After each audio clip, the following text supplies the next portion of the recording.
Bismillahirrahmanirrahim. Dear students, Assalamu alaikum and welcome back to our Genetics 2 class.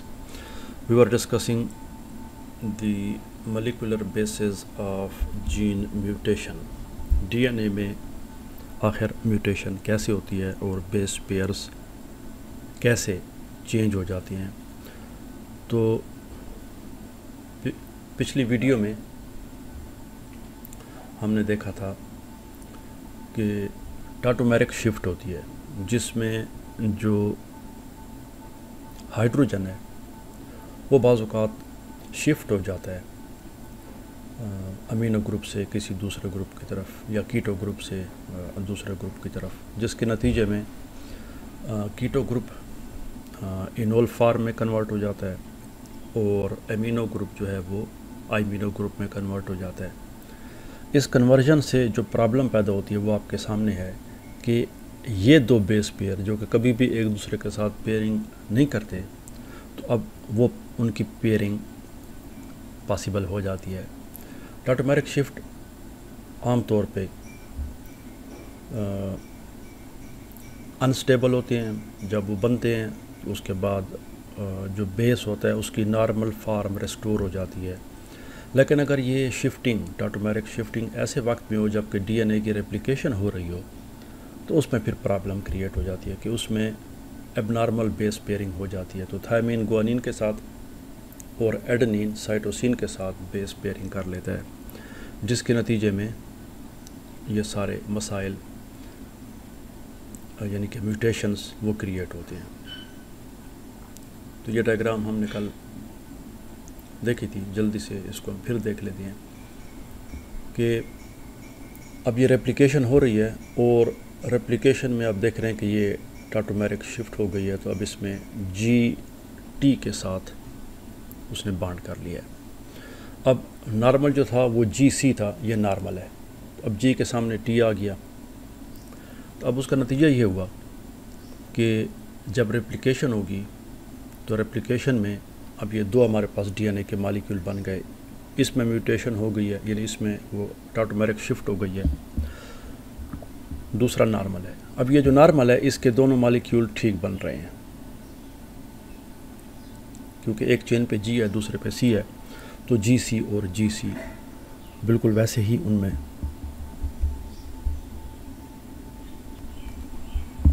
तो GC और GC इन दोनों में normal pairing होगी। लेकिन अब यहाँ पे जब ये दोनों चेन्स खुलेंगी, अब एक चेन पे यहाँ पे G है, इसके सामने तो C आएगा जो कि ये वाली चेन है, ये तो ठीक होगी।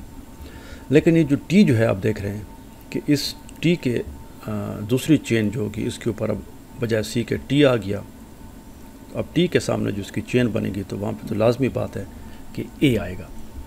तो A आने से आप देख रहे हैं कि GC जो है ये चेंज हो गया किससे, AT से, and we have got a mutation. तो ये इस तरीके से टाटोमेरिक शिफ्ट जो हैं वो म्यूटेशंस काज करते हैं।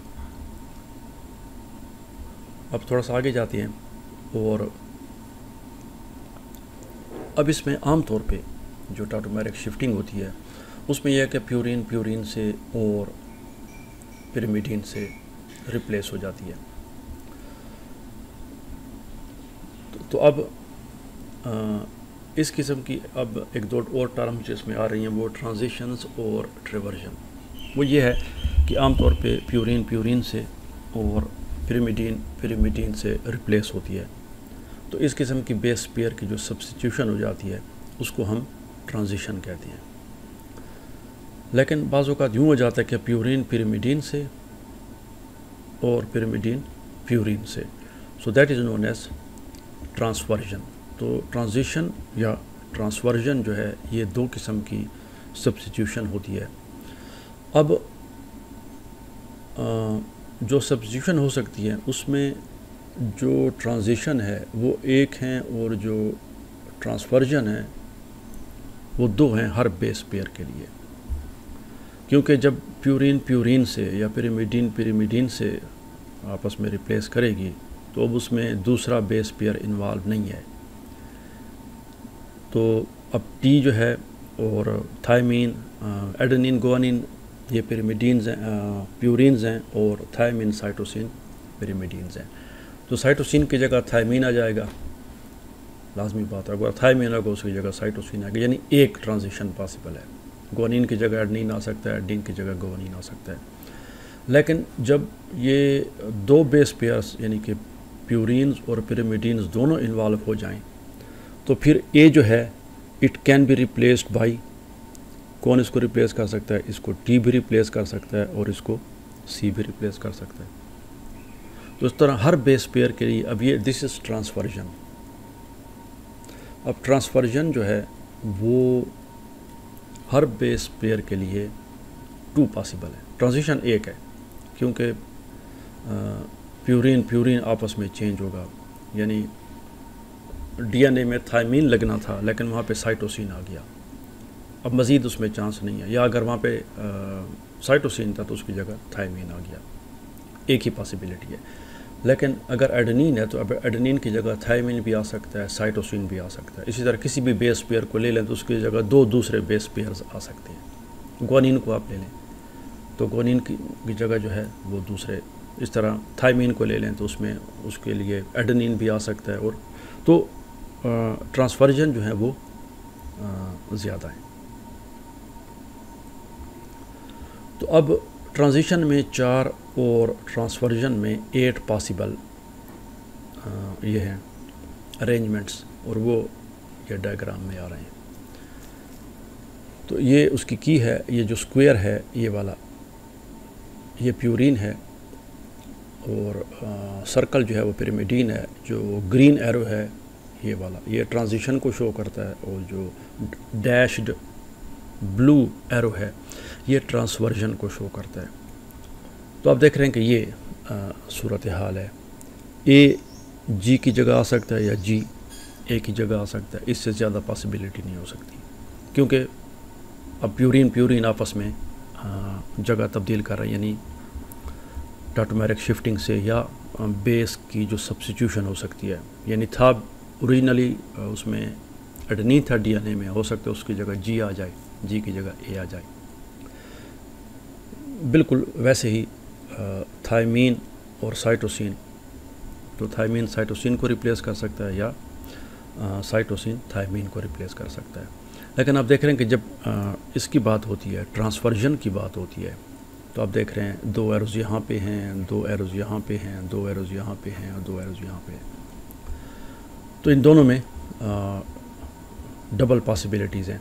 तो इस वजह से जो ट्रांसवर्जन है उनकी पॉसिबिलिटी ज़्यादा हैं, और जो ट्रांजिशन है उसकी पॉसिबिलिटी कम है।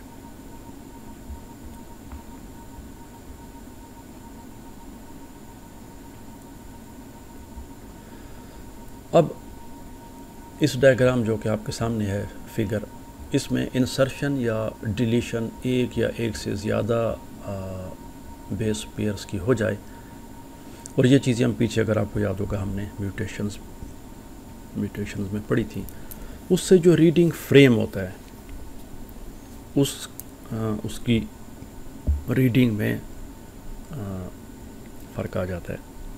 हमने वो एक इंग्लिश वाला कैट सॉ द डॉग, आपको याद होगा हमने देखा था, तो उस पर हमने फिर मुख्तलिफ उसकी पॉसिबिलिटीज़ देखे थे कि डिलीशन हो, इंसर्शन हो, सब्स्टिट्यूशन हो, वगैरह वगैरह, वो सारी चीज़ें हमने डिटेल से देखी थी। अब वहाँ पे अब ये डीएनए में हम ओरिजिनली यहाँ पे देख रहे हैं कि क्या इसमें जो प्रॉब्लम हो सकती है। अब यहाँ पे आप देख रहे हैं कि ये ए उसके बाद जी है, ये 2 ए हैं, उसके बाद 3 जी हैं। तो ये आप देख रहे हैं कि सारी 3 ए हैं और 3 उसके बाद जी हैं। बीच में ये एक नया बेस पेयर आ गया। क्या हो गया? एडिशन हो गया, बजाय डिलीशन की एडिशन हो गया। अब वो जो बेस पेयरिंग की रीडिंग फ्रेम को जो रीड करना था, वो आप देख रहे हैं कि अगर पहले होता तो ये नॉर्मल रीडिंग ये थी, 1 codon, 2 codon, 3 codon, 4 codon, 5 codon. अब इसमें मसला ये पैदा हो गया और वहाँ पे नीचे जो अमीनो एसिड्स की जो तरतीब आ रही है, मिथाइनिन, लाइसिन, ग्लाइसिन, प्रोलिन और फिनाइल एलानिन। लेकिन जो ही उसमें बेस पेयर की एडिशन हो गई तो पहले 2 कोडान तो ठीक थे, लेकिन अब तीसरे कोडान का जो स्टार्ट है वो बजाय जी के, जैसे आप देख रहे हैं ये जी होना चाहिए था, वो CGG हो गया। तो CGG ने चेंज कर दिया अमीनो एसिड को। ग्लाइसिन की जगह आप देख रहे हैं क्या चीज़ आ गई, आर्जिनिन आ गया, और प्रोलिन की जगह क्या आ गया, क्योंकि जब ये चेंज हो गया तो अगला कोडान नेचुरली, तो जितने भी आपको ये शेडेड नज़र आ रहे हैं, ये रीडिंग फ्रेम के एक बेस पेयर के शिफ्ट होने से, रीडिंग फ्रेम जो था वो एक बेस पेयर पीछे आ गया, क्योंकि यहाँ से अब रीड करेगा ना, पहले तो वो यहाँ से रीड करता, लेकिन अब उसकी रीडिंग यहाँ से हो रही है, तो C से वो रीड कर रहा है, तो CGG हो गया। उससे पहले था CCC, तो फिर GCC हो गया। अब देख रहे हैं ये, इसको हम ज़रा क्लियर कर लेते हैं फिर देखते हैं। तो पहले ये था GGG और CCC, ये नॉर्मल था, लेकिन अब क्या हुआ कि बेस की सब्स्टिट्यूशन से, बेस की एडिशन से, तो ये हो गया CGG, और ये जो तीसरा G था वो अगले कोडान के साथ मिल गया, तो रीडिंग फ्रेम चेंज हो गया, और फिर आगे CUU हो गया। तो इन कोडान के चेंज होने से आप देख रहे हैं नीचे जो प्रॉब्लम क्रिएट हो रही है वो ये है, तीनों के तीनों अमीनो एसिड्स चेंज हो गए। इंस्टेड ऑफ ग्लाइसिन, प्रोलिन और फिनाइल एलानिन, हमारे पास आर्जिनिन, एलानिन और ल्यूसीन आ गए, यानी we have a total change of amino acids. और हो सकता है कि आगे भी इस तरीके से अमीनो एसिड चेंज होते जाएं, तो नतीजा ये होगा कि ये प्रोटीन टोटली कोलैप्स हो जाएगी, और इस न स्ट्रक्चर सही रहेगा। ज़ाहिर है कि जब स्ट्रक्चर सही नहीं होगा तो it will not be able to function properly. तो ये हमने देख लिया, अगर बेस पेयर को हम इसमें ऐड कर दें।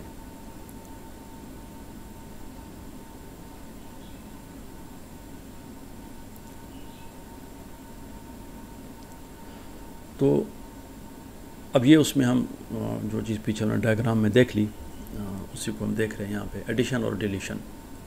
तो एडिशन और डिलीशन जो है, ये जो अभी हमने देख लिया, फ्रेम शिफ्ट म्यूटेशन होती है, रीडिंग फ्रेम को चेंज कर देती है, तो उससे ये भी पॉसिबिलिटी है कि पूरी रीडिंग फ्रेम चेंज हो जाए और जो कोडान हैं वो चेंज हो जाएं। और अभी हमने देख लिया कि कोडान चेंज हो गए, जिन अमीनो एसिड को उन्होंने कोड करना था उससे कोई और अमीनो एसिड बन गए।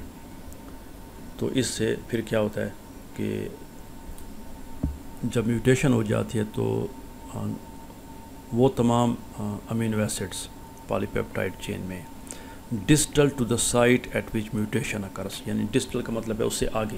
तो हमने देखा था कि पहले जो थे वो 2 अमीनो एसिड सही हुए, यहाँ पे चूँकि एक बेस चेंज हो गया तो इधर से जो नए कोडान आ रहे थे, यानी म्यूटेशन से आगे, म्यूटेशन से दूर, यानी टर्मिनेशन साइड पे, तो ये सारे के सारे अमीनो एसिड क्या होते गए, ये चेंज होते गए, यानी गलत अमीनो एसिड्स आते गए, जो कि अभी हमने पिछली डायग्राम में देखा था।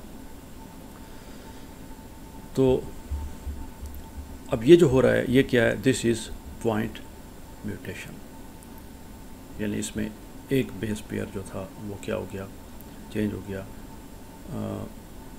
ट्रांजिशन, ट्रांसवर्जन और फ्रेम शिफ्ट म्यूटेशन, इनको हम क्या कहते हैं, पॉइंट म्यूटेशन। ट्रांजिशन में जब 2 प्यूरिन्स या 2 पिरिमिडीन्स एक दूसरे को चेंज कर लें, थायमीन था, थायमीन की जगह साइटोसिन आ गया, तो अब साइटोसिन के साथ जी गुआनिन बेस पेयर करेगा, तो क्या हो गया, ट्रांजिशन हो गई। ए था, अब ए की जगह फॉर एग्जांपल सी आ गया, तो अब एक प्यूरिन की जगह पिरिमिडीन आ गया, ट्रांसवर्जन हो गई। और इन दोनों के होने से क्या होता है, फ्रेम शिफ्ट म्यूटेशन पैदा हो जाती है। अगर एडिशन हो जाए या डिलीशन हो जाए तो उससे फिर ट्रांजिशन और ट्रांसवर्जन, ये भी पॉइंट म्यूटेशन है, और जो फ्रेम शिफ्ट है वो भी पॉइंट म्यूटेशन है कि एक बेस पेयर या तो ऐड हो गया या एक बेस पेयर क्या हो गया, डिलीट हो गया। तो ये 3 जो काइंड्स हैं ये आमतौर पे किस में होती हैं, जिनको हम स्पॉन्टेनियस म्यूटेशन कहते हैं, जो कि रैंडम म्यूटेशन है, ख़ुद ब खुद होती हैं डीएनए के अंदर बग़ैर किसी एक्सटर्नल फोर्स के, या जिनको हम कहते हैं म्यूटेजेंस, ऐसे एजेंट जो म्यूटेशंस काज करते हैं। तो ये हमने थोड़ा सा ट्रांजिशन, ट्रांसफर्जन और फ्रेम शिफ्ट म्यूटेशन या जो पॉइंट म्यूटेशन थी उनकी कुछ डिटेल देख ली। मज़ीद म्यूटेशंस के बारे में या मॉलिक्यूलर बेसिस ऑफ म्यूटेशन जो उसके बारे में इंशाल्लाह अगली वीडियो में हम देखेंगे। Thanks for watching and see you in the next video.